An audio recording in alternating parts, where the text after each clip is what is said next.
Imagine this for a moment. You deliver a public speech, you're pouring your heart out, thinking you're saying something powerful for your community. Right. Only years later, you look back and realize, wow, I was actually promoting racist ideas. What does it really take to face that, to dismantle those ideas, especially the ones we don't even know we hold? That's a tough question. Today, we're looking closely at Ibram X, Kendi's really significant book, How to Be an Antiracist. And it's fascinating because this book, it's not just theory, is it? It's deeply personal. Kendi uses his own journey, his own changing views on race, to build this whole new way of defining things. Yeah. He really pushes us to go beyond just saying, I'm not racist, and towards being actively anti-racist. It forces you to rethink a lot. Absolutely. That reframing is key. And he kicks it off with this just stunning personal story that really sets the stage for everything else. He pulls back the curtain right away. It really does. So the book opens with Kendi basically confessing. He talks about a speech he gave when he was just 17 for a Martin Luther King Jr. competition. Yeah, I remember reading that part. He paints this picture of himself struggling academically, GPA under 3.0, SAT barely breaking 1,000. He felt like an idiot, thought he'd be rejected everywhere. A lot of insecurity there. Exactly. But his speech, it was this fiery Malcolm X style thing, even though he meant it as a riff on King's I Have a Dream. Kind of paradoxical. Totally. And he admits now, with real shame, that it was packed with unproven and disproven racist ideas about Black youth, like accusing them of not valuing education, only dreaming of sports or music, or his words, climbing the high tree of pregnancy. Wow. He says he was serving up racist ideas about his people to his people. That line just hits hard. It really does. Yeah. And starting there, it's so important because it immediately knocks down that idea that only, bad people or explicitly hateful people hold racist views. Right. Kendi shows how easily anyone, even someone with good intentions, maybe especially someone trying to address problems within their own community, can absorb and repeat racist ideas if they're just, they're in the culture. And it makes you ask, okay, if Kendi himself, as a Black teenager, could say those things, what does racist actually mean, according to his framework? And that's the pivot, isn't it? He moves into defining terms with such precision. He argues pretty forcefully that there's really no neutral space here. Exactly. No sidelines. Claiming neutrality for him is actually taking a side. Fundamentally, yeah. He says you either believe problems stem from issues within groups of people, which he tags as a racist idea, or you believe problems stem from power and policies. That's the anti-racist idea. Okay. So that common claim, I'm not racist, he calls that a mask for racism. Why? Because it allows inaction. It lets inequality continue unchallenged. Right. It maintains the status quo. And similarly, he critiques colorblindness. Yeah. The idea famously expressed by Justice Harlan and Plessy v. Ferguson about the Constitution being colorblind. Kendi says that approach fails to see racism, fails to see the actual disparities, and so it just results in racist passivity. So you can't fix what you refuse to see. That's the essence of it. And for Kendi, calling something racist, whether it's an idea or a policy, isn't meant as a slur or a personal attack. It's descriptive. You have to name it accurately to dismantle it. Okay, so with that groundwork laid, how does he define racism itself? What makes his definition different? This is probably one of the most quoted parts of the book. He defines racism as a marriage of racist policies and racist ideas that produces and normalizes racial inequities. A marriage. Okay. Yeah, the two working together. Then he breaks it down. A racist policy is any measure that produces or sustains racial inequity between racial groups. Notice the focus on the outcome. Right, not the intent behind the measure. Exactly. That's crucial. He prefers this term over things like systemic or institutional racism because he feels racist policy points directly at a specific problem and who created it. More actionable, maybe. That seems to be the goal. Yeah. Then a racist idea is simply any idea that suggests one racial group is inferior or superior to another racial group in any way. And the flip side, anti-racism. An anti-racist policy is any measure that produces or sustains racial equity between racial groups. Again, focus on the outcome equity. An anti-racist idea is any idea that suggests racial groups are equals in all their apparent differences, and that there's nothing right or wrong with any racial group. Basically, equality and appreciation of difference without hierarchy. So the policy is the key driver in his view. If a policy creates unequal outcomes between races, it's racist by definition, no matter what the policymakers intended. That's the core of his argument. It really shifts the focus from individual hearts and minds to the actual rules and regulations governing society. That's a really significant shift. And from defining terms, he then takes us back historically, arguing that the very concept of race wasn't discovered, but invented. Yeah, invented for a purpose. He calls race a power construct. It's not biological, it's social, it's political, created to establish hierarchy. How does he trace that? Well, he points to figures like Gomes de Zurara, writing back in 1453. Zurara's chronicle essentially lumped diverse African peoples together into one race to justify Prince Henry of Portugal's very profitable slave trading. Kendi calls this the first racist idea. Creating a category to exploit it. Essentially. Then fast forward to Carl Linnaeus in 1735, the famous biologist. His Systema Naturae classified humans, color-coding races, white, yellow, red, black, and attaching completely made-up traits to each, conveniently placing Homo sapiens europaeus at the top. Locking in that hierarchy scientifically or pseudoscientifically. Right, and here's Kendi's crucial point. He argues the racist policies, like the slave trade, came first. They were driven by raw self-interest economic gain. Okay. Then, he says, powerful thinkers and intellectuals came along and produced the racist ideas to justify those policies, to make them seem natural or deserved, and to shift blame away from the exploitative systems onto the people being exploited. So it flips the usual script. We often think prejudice leads to discriminatory action, but he's saying discriminatory action driven by self-interest comes first, and prejudice is created to defend it. Exactly. It suggests racist ideas aren't just about ignorance, they're manufactured, often deliberately, to uphold power structures. Which really changes how you think about tackling them. It brings up big questions about individual bias versus these larger systems. How does this view then shape how he talks about behavior? Well, he strongly challenges the idea of attributing behavior to an entire race. He calls it behavioral racism, blaming individuals for perceived group flaws, or generalizing one person's actions to millions. Like stereotypes, essentially. Precisely. But he ties it back to policy and justification. He states it very clearly. There is no such thing as racial behavior.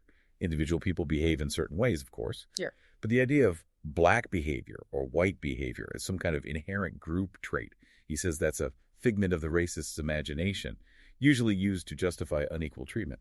And he also reframes microaggressions. Yes, he prefers the term racist abuse.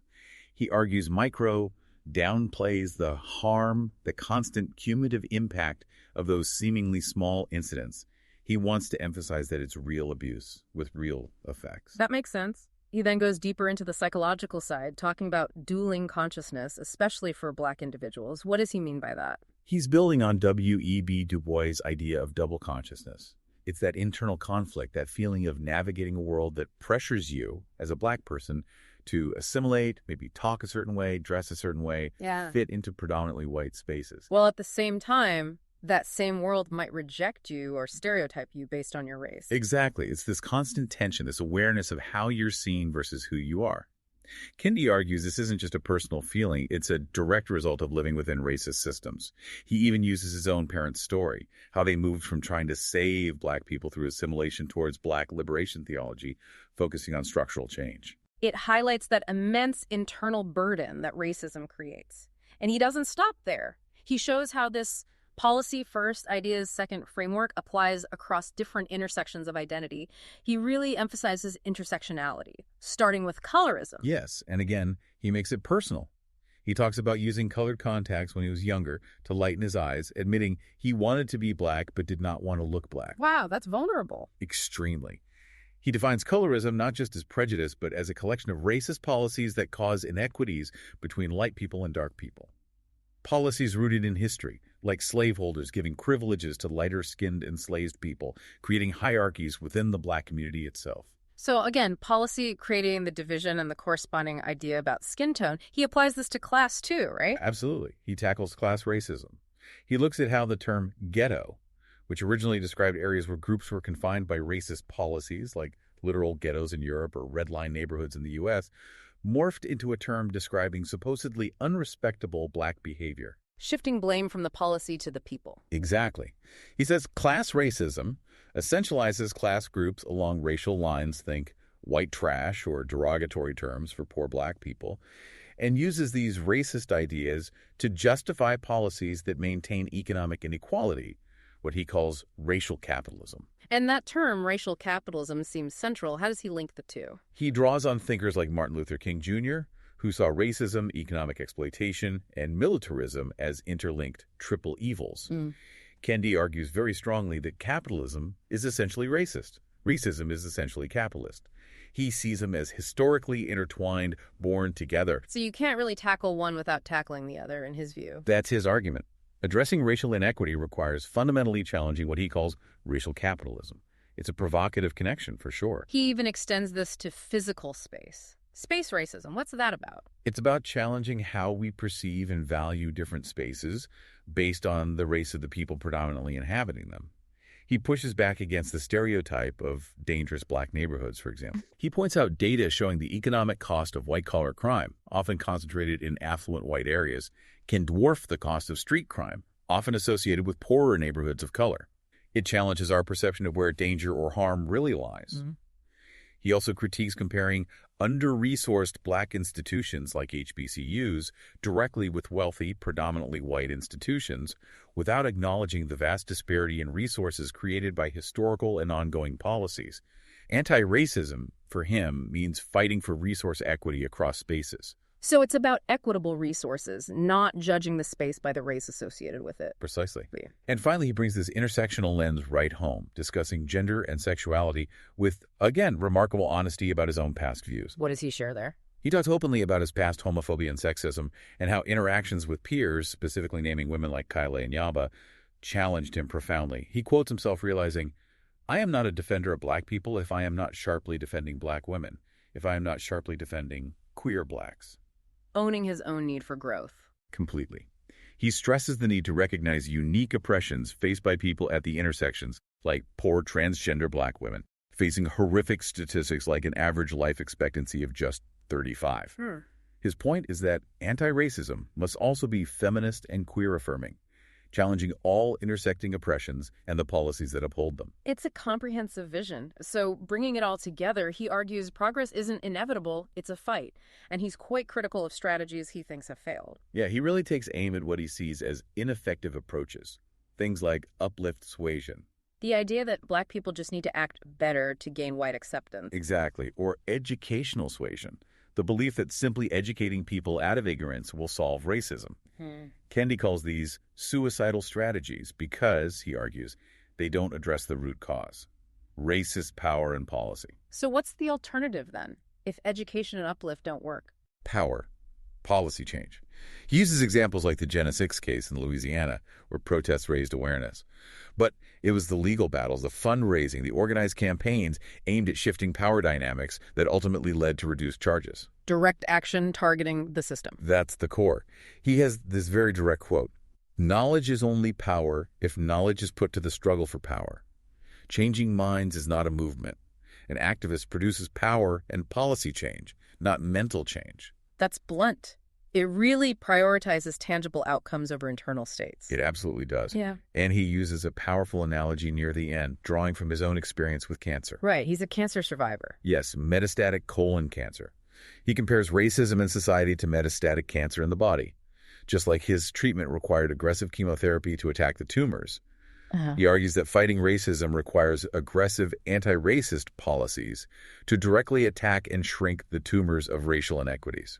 It's about treating the disease itself, the policies, not just the symptoms, or trying to change individual cells' minds, so to speak. That's a striking image. Systemic treatment for a systemic disease. And he emphasizes that this power, this racist power structure, isn't unbeatable. It's not inevitable. Racist ideas aren't natural. It's all constructed, and it can be deconstructed. So it's a call to action for individuals listening. It's really twofold. First, personal reflection and confession. Acknowledging the racist ideas we've inevitably absorbed living in a society structured by racism. But crucially, not stopping there. Right, confession isn't enough. Not for Kendi. The second part is action. Actively struggling for anti-racist power and policy change in whatever spheres we influence. That can mean running for office, joining organizations, donating time or money to groups focused explicitly on changing policies and power structures. It's about actively participating in the treatment. Kendi's journey, his analysis, it really does push you to look beyond just good intentions or surface appearances, doesn't it? To really examine the policies and structures around us. It's a demanding call for self-reflection, yes, but even more for concrete action. Absolutely. The book forces that question. How much of what we see as racism is driven by policies, with ideas used as justification afterwards? And it makes you look at your own role, not just what ideas you hold, but what policies you support, or perhaps fail to challenge, through action or inaction. Definitely leaves you with a lot to chew on. How do these definitions change how you think about racism, about being anti-racist? What policies around you, maybe ones that seem totally normal or neutral, might actually be producing or sustaining inequity? Yeah, thinking about that distinction Kendi makes between intent and actual impact is crucial. How do our choices, big or small, feed into the systems he describes? Important questions. If this conversation sparks something for you, definitely subscribe to our podcast for more explorations like this one. Share it with someone else who likes to grapple with big ideas. And if you want to read the book yourself, check out the purchase link in our show notes. It supports the author and lets you dive even deeper. And don't forget, for more structured reflection, check out the Mindful Moments AI book analyses on our YouTube channel. They can be a great way to process complex works like this. Thanks for joining us on this exploration today. Yeah, keep thinking critically. Keep examining the world around you. Join us next time as we continue to explore books that challenge us and offer new ways of seeing the world.